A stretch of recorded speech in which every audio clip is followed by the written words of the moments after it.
La démission de Joe Kent pourrait être considérée comme l'un des événements les plus monumentaux de ce second mandat présidentiel mouvementé de Donald Trump. Donc Joe Kent était le directeur du Centre national de lutte contre le terrorisme. Il a récemment démissionné après que Donald Trump a voulu nous entraîner dans une guerre contre l'Iran au nom d'Israël. Passons maintenant au sujet principal et examinons quelques faits.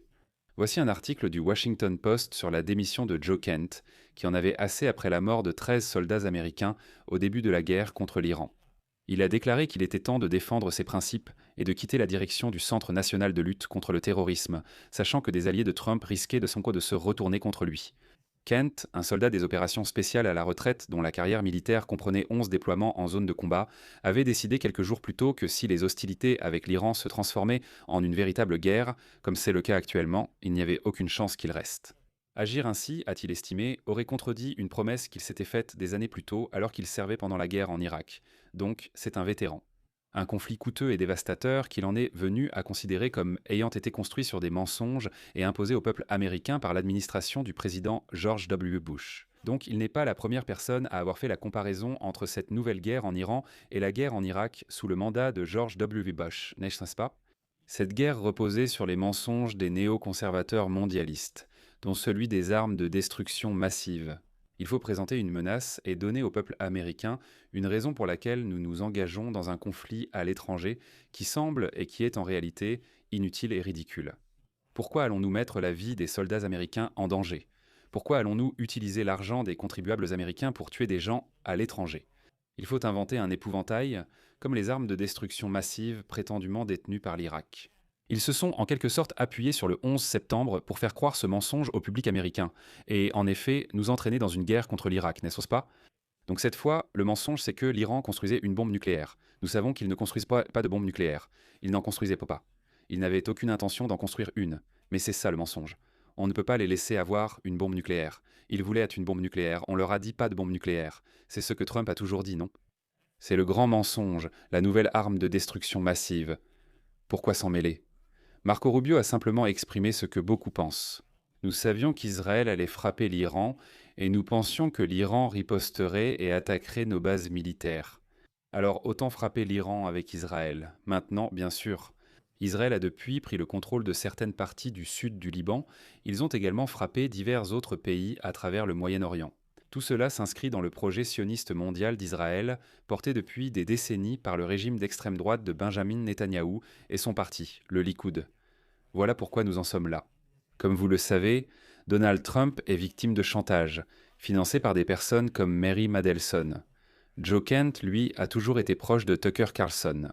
Et peu de temps après avoir démissionné de son poste de directeur du Centre national de lutte contre le terrorisme, il est allé sur le podcast de Tucker Carlson. Je vais donc vous lire une citation ici, alors regardez ici. C'est dans la paix, il est écrit. Joe Kent, ancien directeur de la lutte antiterroriste démissionnaire, a affirmé que lui et d'autres hauts responsables ne pouvaient pas exprimer leurs doutes sur les frappes aériennes au président Donald Trump. Nous n'avons pas le droit, donc Tucker Carlson l'a dit dans son émission. Voici la citation. Un bon nombre de décideurs clés n'étaient pas autorisés à venir exprimer leur opinion au président, a déclaré Kent au célèbre commentateur conservateur. Il n'y a pas eu de débat approfondi. Donc il dit en gros que Donald Trump va faire ce qu'il veut, que Donald Trump est évidemment acheté par Israël, on le sait. Si vous faites partie du cabinet de Trump et qu'il veut agir de façon totalement imprudente, comme nous entraîner dans une nouvelle guerre au Moyen-Orient, ce qu'il a déjà fait. Que les autres membres du cabinet n'étaient vraiment pas autorisés à poser des questions à ce sujet, ils n'avaient même pas le droit de s'opposer. Et donc c'est probablement pour ça que Joe Kent a démissionné, non? Nous allons regarder une partie de l'interview entre Joe Kent et Tucker, où ils approfondissent sur le sujet d'Israël. Voici la réaction de Donald Trump lorsqu'un journaliste l'interroge sur Joe Kent. Regardez. Monsieur le Président, je voulais savoir si Joe Kent faisait des fuites. Écoutez, je ne suis pas fan de ce type. Si vous regardez, et vous n'en parlez jamais. Si vous regardez ses vérités, ou peu importe sur quoi il allait, que ce soit X ou Truth, si vous regardez ses vérités ou ses déclarations, il était pour tout. Tout d'un coup, il ne l'était plus. C'était un homme que j'ai rencontré à Douvres. Il est venu et sa femme a été tuée. Il s'est remarié assez rapidement. Sa femme a été tuée et j'ai eu de la peine pour lui. D'accord, donc la femme de Joe Kent était dans les forces armées, elle a été tuée de façon très tragique, et Trump a réagi immédiatement. Ce type était dans son cabinet, il a démissionné et est parti. J'ai eu l'impression qu'il s'est remarié très vite. Pourquoi ferait-il ça? Je ne sais pas. Je veux dire, mec, tu es aussi un type marié 3 fois, volage, un magnate du jeu. De quoi tu parles? Tu es le gars du attrape-les par la chatte. Je veux dire, oh mon Dieu. Mais c'est typique de Trump de faire immédiatement une attaque ad hominem comme ça contre quelqu'un qui était dans son cabinet, qu'il a lui-même fait entrer dans son cabinet. Et de faire croire que, eh bien, je l'ai fait parce que j'avais pitié de lui. Il s'est présenté au Congrès, il a perdu, il s'est présenté de nouveau et il a encore perdu. J'ai dit, vous savez, c'est un gars, un type sympa, il avait l'air très gentil. Je l'ai rencontré, il était vraiment bouleversé, vraiment, mais j'ai dit, vous savez... Donc il sous-entend clairement que Joe Kent ne se souciait pas de la mort de sa femme. Suivi. Il s'est présenté 2 fois au Congrès, appelez-le, donnez-lui un poste à la Maison-Blanche, intelligent, ils lui ont donné un poste à la Maison-Blanche et voilà comment il me remercie. Tu sais, être un mec sympa, ça ne rapporte pas grand-chose. Pensez-y, il perd 2 fois au Congrès. Il a mené des campagnes pas très bonnes. C'est toujours Trump, un perdant. Il a perdu, tenté de se représenter, mené de mauvaises campagnes que personne n'a aimées, et il a encore perdu. C'est sûrement un perdant. J'adore aussi quand il dit « Voilà ce qui arrive aux gentils gars ». Genre, si tu rends service à quelqu'un, cette personne est censée être d'accord avec toi. Nous entraîner dans une guerre pour une autre nation, c'est comme si ça faisait partie du marché. Genre, ouais, tu me rends service. Je vais défendre ta guerre ignoble et tes mensonges qui nous ont plongés dans ce conflit. Merci pour le boulot, je vais te soutenir. Nous plonger dans une guerre... Il aurait dû gagner, mais il perd 2 fois. Comment je fais pour l'avoir? Je fais appeler mes gens parce que je n'ai pas vraiment traité avec lui. Je l'ai vu quelques fois, mais je n'ai jamais eu affaire à lui. Je n'avais aucune idée si son idéologie était de gauche ou de droite. Quoi qu'il en soit, je peux dire ceci. Il a dit très fermement qu'il n'y avait pas de menace venant de l'Iran.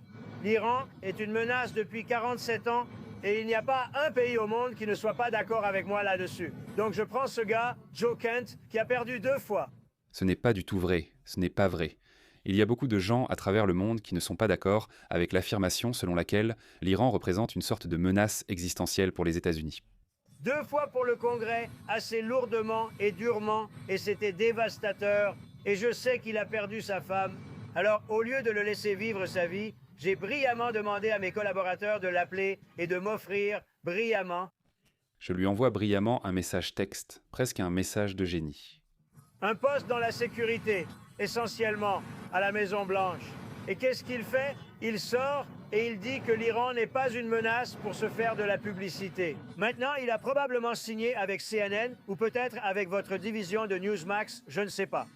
Au fait, CNN appartient maintenant à la famille Ellison, après la fusion entre Paramount et Warner Brothers, qui sont de grands donateurs sionistes.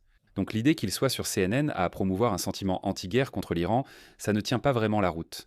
Ils sont de votre côté, CNN sera de votre côté s'ils ne le sont pas déjà. Il a sûrement signé avec CNN ou un autre. Mais si vous regardez ses tweets, ses X ou ses Truths, peu importe ce qu'il utilise, je ne sais pas parce que je ne le suis pas. Il disait être entièrement d'accord avec moi, puis il est parti sans que je sache qu'il avait un problème.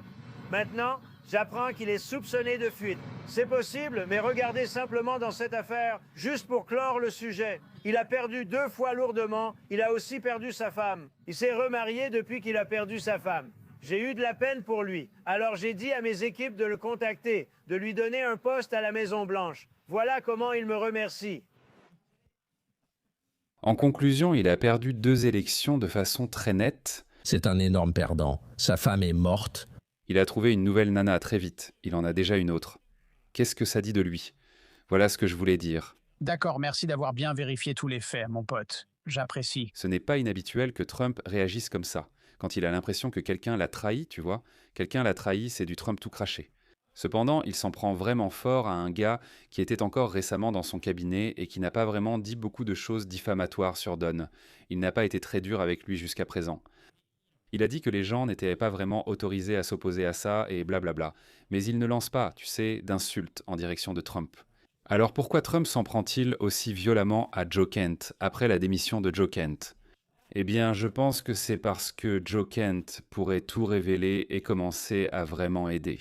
Décrivez non seulement la relation de l'administration de notre nation avec Israël, mais aussi la façon dont la dynamique de pouvoir entre les 2 nations fonctionne, la manière dont les décisions dans cette nouvelle guerre avec l'Iran sont prises, qui est responsable de ces décisions, pourquoi nous faisons ce que nous faisons, toutes ces questions, Joe Kent aide réellement à y répondre. Et je pense que c'est une menace existentielle pour les objectifs de politique étrangère de l'administration Trump et pour la relation la plus profonde et la plus puissante de Trump. Voici Tucker et Joe Kent qui parlent de la façon dont Israël s'est comporté au Moyen-Orient depuis que nous sommes entrés en guerre avec vous. Et maintenant, je pense que l'Argiani a été tué par les Israéliens. Vous avez vu les Israéliens faire exploser aujourd'hui des installations de gaz naturel qatari dans le champ gazier du Qatar qui approvisionne le reste du monde en GNL. Trump a paniqué quand c'est arrivé et a réagi sur Truth Social. Israël l'a frappé. S'il ne s'arrêtera pas, je ferai tout exploser. Donc en gros, il dit qu'ils ont fait cette chose horrible. Ça a vraiment affolé des gens puissants partout dans le monde, et s'ils ne s'arrêtent pas, je vais empirer la situation. C'était vraiment le chaos qu'ils aient bombardé l'Ancien. Des mesures très évidentes, pas pour minimiser la menace venant d'Iran, mais pour enfermer les États-Unis dans une guerre permanente. On ne peut plus sortir une fois qu'on fait ça. Vous tuez le négociateur, vous attaquez. Notre allié le plus proche dans la région est probablement le Qatar. Vous attaquez le Qatar. Apparemment, personne n'a pensé que cela pourrait arriver. Et il n'y a aucun contrôle sur les Israéliens, malheureusement. Nous continuons à les considérer comme nos partenaires, égaux aux meilleurs partenaires que nous ayons jamais eus. Mais au final, les Israéliens ne pourraient rien faire sans nous. Et donc, nous agissons contre nos propres intérêts d'une manière très évidente et très grave. Et encore une fois, c'est évident si nous l'avons affirmé. Notre objectif est simplement de leur retirer la capacité d'enrichir, de leur enlever leurs missiles balistiques, de leur retirer leur marine, tous ces types d'objectifs tactiques. Si nous disons cela, c'est notre objectif. Et c'est à ce moment-là que nous pourrons arriver à un point où nous pourrons simplement nous retirer. C'est dans l'intérêt des Israéliens de nous impliquer de plus en plus dans cette affaire. Et c'est exactement ce qu'ils font en ce moment.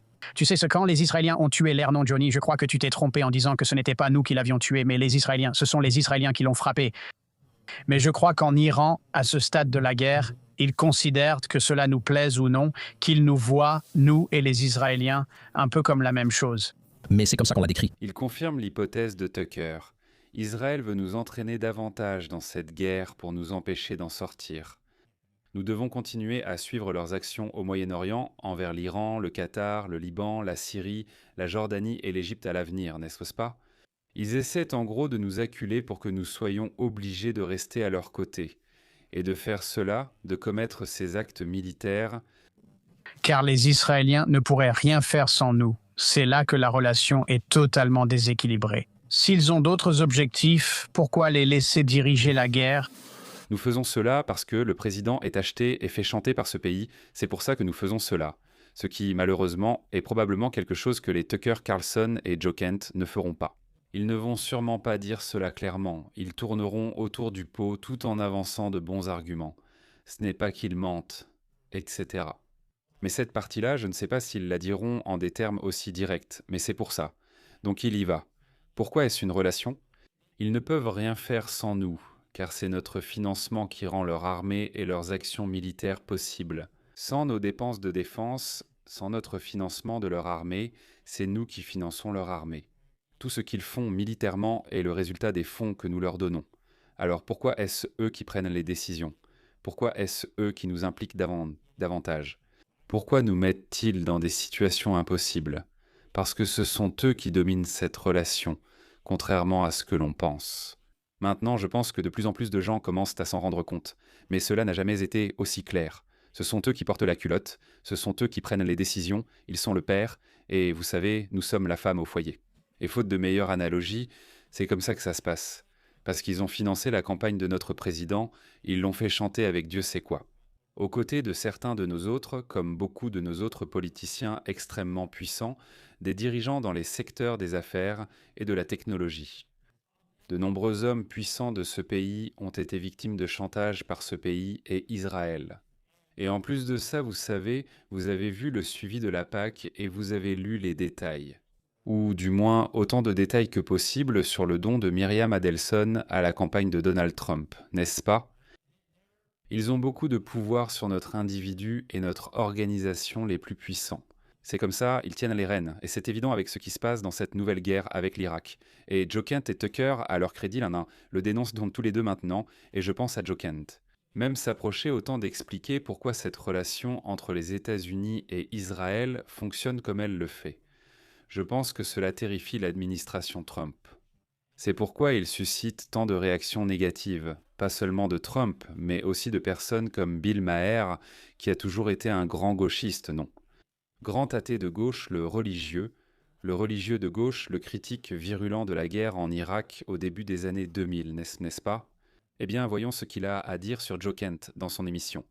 Joe Kent a démissionné cette semaine, c'était important. Il était, je crois, le responsable du contre-espionnage. Et il a dit « Je ne peux pas cautionner ça parce que, vous savez quoi, il a trop écouté Tucker Carlson. Vous savez, ce sont les Juifs qui nous ont poussés à le faire. » C'est tellement ridicule de dire ça, c'est de la pure propagande.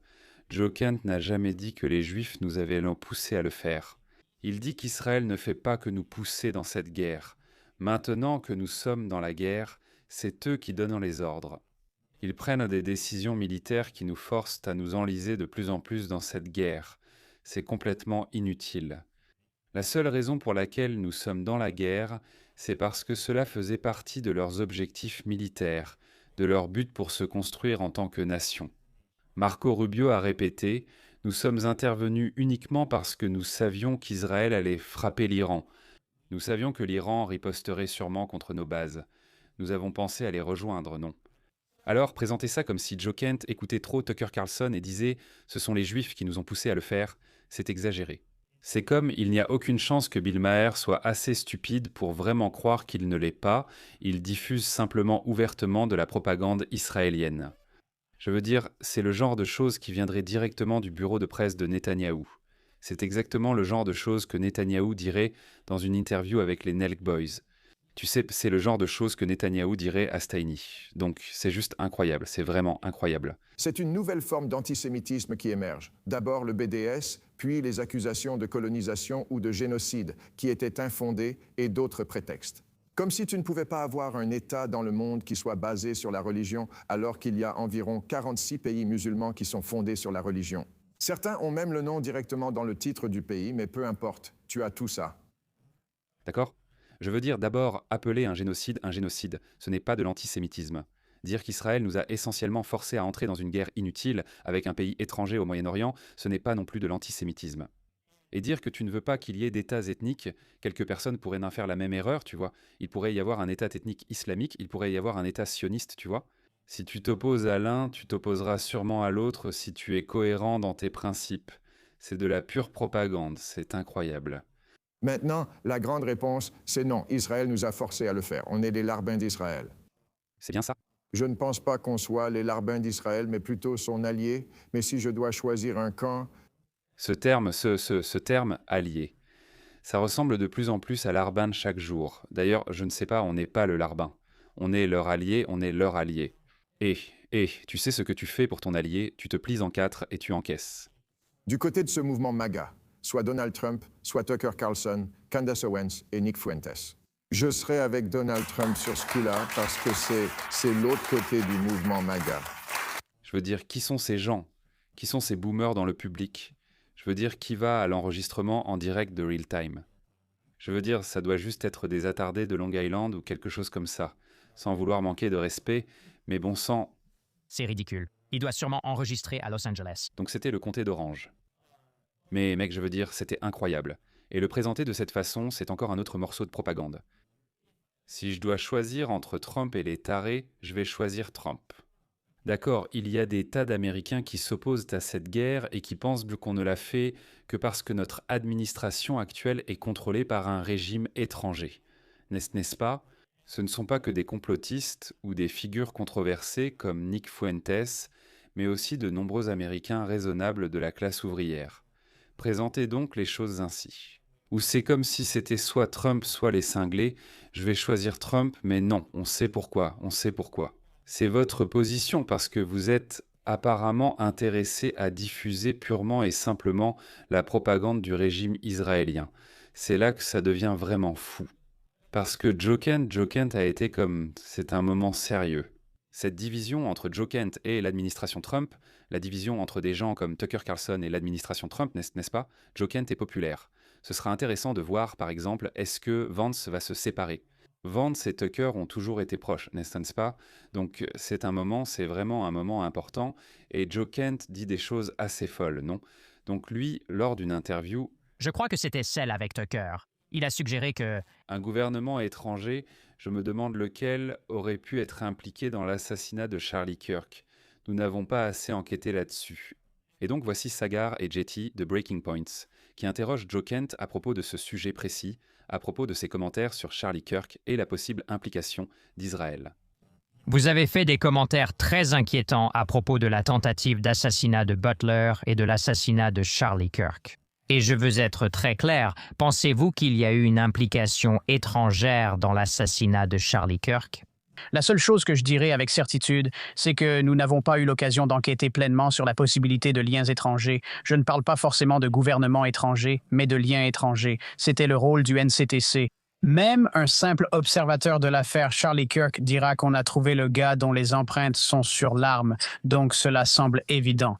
La plupart des gens le savent. Il y avait des gens qui postaient en ligne à l'avance disant que Charlie Kirk allait mourir à l'EVU à cette date précise, donc il semble que l'enquête soit terminée. Ce que je peux vous dire de notre point de vue, de ce que la fonction du NCTC était censée être, c'était d'enquêter sur les liens étrangers. Et sans entrer dans trop de détails, je peux simplement dire que nous n'avons pas eu l'occasion de suivre toutes les pistes liées à l'étranger jusqu'au bout. Je n'implique ni gouvernement ni personne, je dis juste qu'on nous a empêchés de finir notre travail.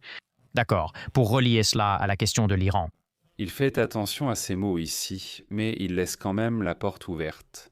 Il veut que les gens posent les questions attendues. Il l'a dit, non? NCTC, c'est le Centre national de contre-terrorisme, dont il était le directeur. C'était son travail. Qu'il venait d'occuper, l'administration Trump, le cabinet de Trump, dont il vient de démissionner, n'est-ce pas? Donc en gros, ce qu'il dit ici, c'est qu'en ce qui concerne l'assassinat de Charlie Kirk, son centre, son organisation, peu importe comment on l'appelle, n'est-ce pas? Le travail de son département était d'enquêter s'il y avait un lien entre quelqu'un dans un pays étranger, que ce soit des groupes terroristes ou des gouvernements. Maintenant, il continue. Je ne parle pas que des gouvernements, mais de tout ce qui est étranger. Donc cela pourrait être des groupes terroristes, vous savez, des assaillants isolés, des terroristes venant de pays étrangers, ou bien des gouvernements étrangers. Et c'était le travail de son département d'examiner s'il y avait des liens entre des personnes à l'étranger et l'assassinat de Charlie Kirk, n'est-ce pas? Et il dit qu'ils n'ont pas pu le faire. Ils n'ont pas pu le faire. C'est incroyable. Et le fait qu'il dise ça ouvertement, c'est dingue, je veux dire. Il s'aventure vraiment en terrain dangereux en ce moment.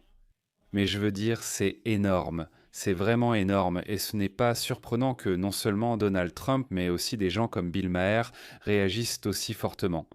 Parce que ce qu'il fait, il n'insinue pas vraiment qu'il y a un lien entre Israël et l'assassinat de Charlie Kirk. Mais je pense qu'il laisse intentionnellement la porte ouverte. Et c'est curieux, tu sais, c'est louche, c'est intéressant. Pourquoi ferais-tu ça? Pourquoi ferais-tu ça? Comme s'il n'y avait pas quelque chose que tu voulais que les gens examinent clairement. Je veux dire, écoute, franchement, je pense qu'il y a eu beaucoup de théories du complot qui circulent.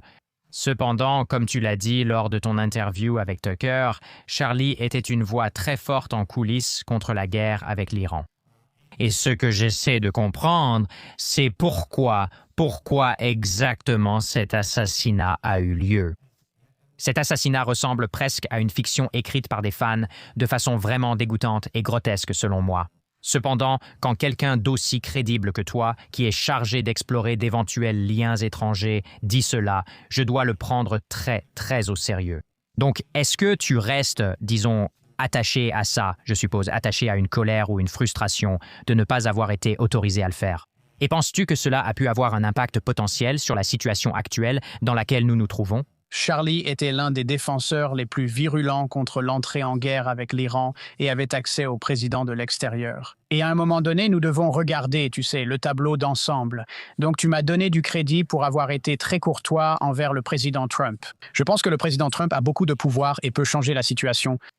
Nous avons parlé de ce sujet chez Tucker car il a demandé pourquoi Trump, pourtant intelligent, avait laissé faire cela. J'ai répondu qu'il existe deux théories, dont une plus probable. C'est ce que j'ai essentiellement exposé dans ma lettre et ce dont nous avons parlé jusqu'à présent. La seconde, c'est si tu regardes simplement l'ensemble des choses qui pourraient influencer la prise de décision du président Trump. Tu as la tentative d'assassinat à Butler qui, en théorie, selon le récit officiel, n'est pas liée à ce qui s'est passé avec nous. The Merchant, qui a été engagé par les Iraniens pour venir en Amérique, engagé un tireur d'élite, arrêté 2 jours avant Butler, cette affaire est classée. On ne peut pas poser de questions ni vérifier un lien avec Crooks. On nous a dit que Crooks était un tireur isolé, sans présence en ligne. Nous avons aussi essayé de creuser ça et en gros, le FBI nous bloque.